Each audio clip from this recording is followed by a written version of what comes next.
Bienvenidos y bienvenidas a Huellas Alternas, un espacio para reflexionar, aprender y dialogar sobre los grandes desafíos que enfrenta nuestra sociedad. Hoy les acompañamos con un tema fundamental, los derechos humanos en el contexto del conflicto armado. A lo largo de este episodio exploraremos cómo la violencia ha impactado a millones de personas en Colombia y el papel que ha jugado las organizaciones, las víctimas y el Estado en la defensa de dignidad humana.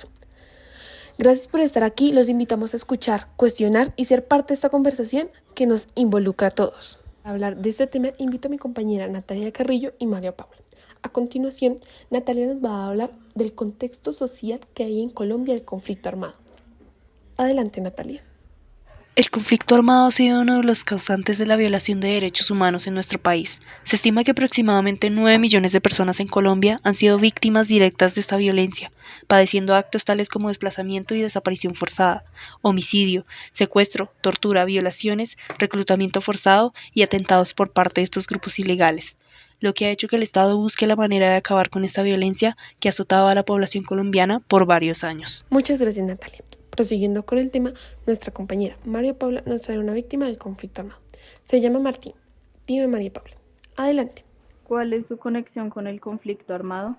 La conexión con el conflicto armado es en primera fila. ¿Por qué? Por el hecho de donde somos. Nosotros somos del Putumayo y somos del Bajo Putumayo, donde en pocas palabras se maneja mucho el conflicto armado, no solamente el Bajo Putumayo, sino también el Alto Putumayo. Todo el departamento de Putumayo toda la vida estaba en conflicto armado por un simple hecho, por ser zona selvática y por ser zona de cultivos de coca, cultivos de todo, marihuana, de amapola, de todo. Entonces siempre han querido, en un inicio, antes de los años 90, pues estaba toda la cuestión del ¿qué? ¿Cómo se llama eso? Bueno, de Pablo Escobar y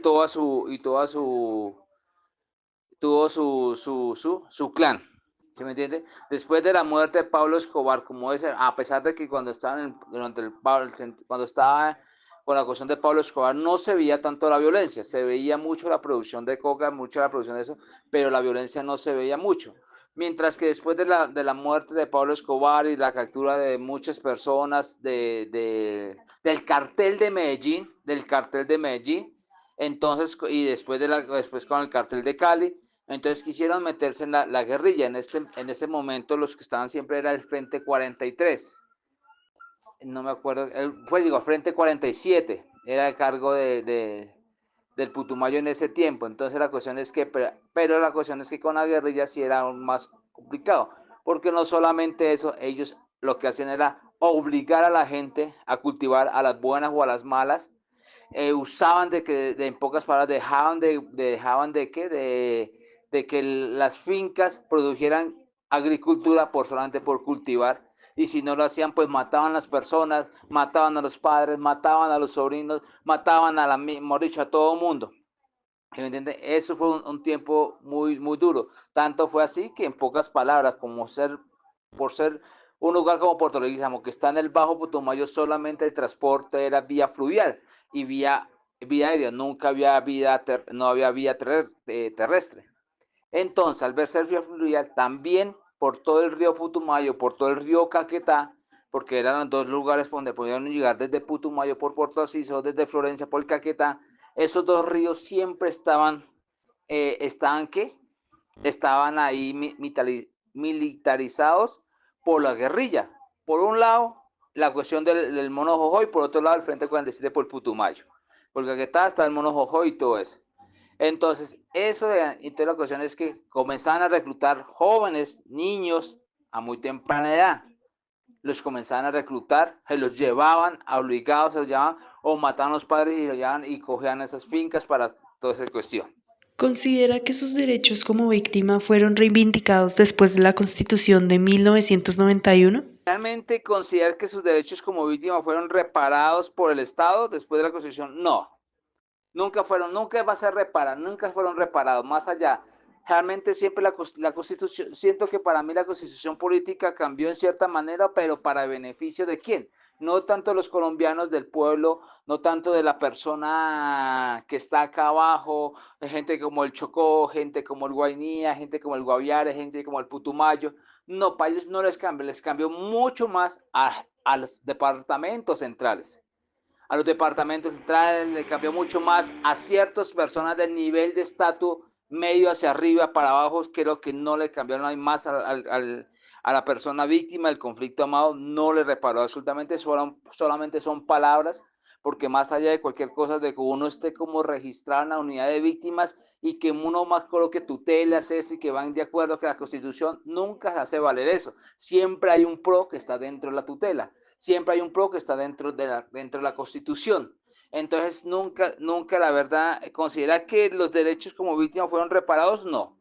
O eso más allá de cualquier cosa de que digan que reparación de que aparezca el cuerpo de un muerto que fue desaparecido hace 15, 20 años. Muerto está. Pero ¿qué hay con eso? ¿Qué hay con eso de que te matan a gente, desocupan, te sacan de la propiedad y para de contar? Esos predios fueron pasados a narcotraficantes, pasaron a guerrilleros, colocaron testaferratos, o sea, personas de otros para que cogieran a nombre de esos predios, se robaron los predios. Ahorita que quieren volver a coger las fincas, no compara lo uno con otro, porque uno es la producción de la tierra. A usted le pueden entregar a usted una tierra, le pueden entregar una finca, pero ¿qué produce? ¿Qué es eso? ¿Cómo está? ¿Cuánto es la inversión? Entonces no compara uno con otro, no compara nada, porque cuando las personas que son desplazadas del campo y van a la ciudad, el choque es muy grande. Todo lo que la plata que invierte aquí en la ciudad es casi el triple de lo que se hubiera, es casi el triple de lo que uno se gasta en el campo. Entonces nunca hay que por parte de la Constitución, no. ¿Cree que el conflicto armado en Colombia puede acabar algún día? No, eso no va a acabar. Pueden haber paz, puede haber paz, pero el conflicto armado siempre va a haber. Es un simple hecho. No solamente porque van a salir más nuevos narcotraficantes, nuevas personas, sino simplemente por la envidia, simplemente por la ambición. Aquella persona que, ejemplo, en el año 90 estaba el cartel de Medellín.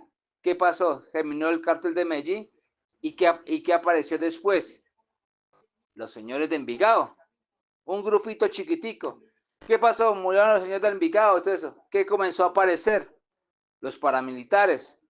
¿Qué pasó? Los militares ayudaron después, cuando vieron que el narcotráfico estaba viendo, entonces querían, la ambición era tanto, entonces no, venga, metámonos por acá, entonces comenzaron a extorsionar, comenzaron esto. Después de que sucedió, sacaron el paramilitarismo, ¿qué sucedió? Apareció el Clan del Golfo. Y así sucesivamente, ahorita estamos el Tren de Aragua, ahorita que aparece la JAUC, que ahorita que yo no sé qué, o sea, siempre el gran problema que hay en Colombia, ¿cuál es? La ambición.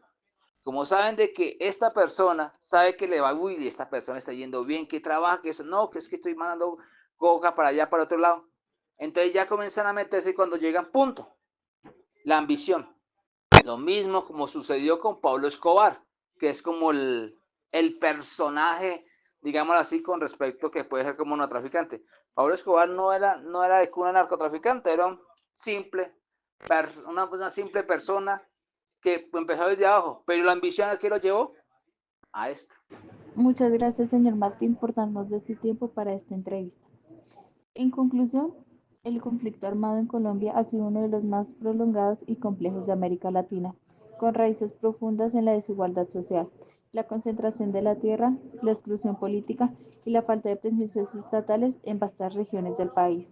El conflicto dejó cicatrices, pero también voces que merecen ser escuchadas. Gracias por acompañarnos en este recorrido por la memoria. Nos escuchamos en el próximo episodio.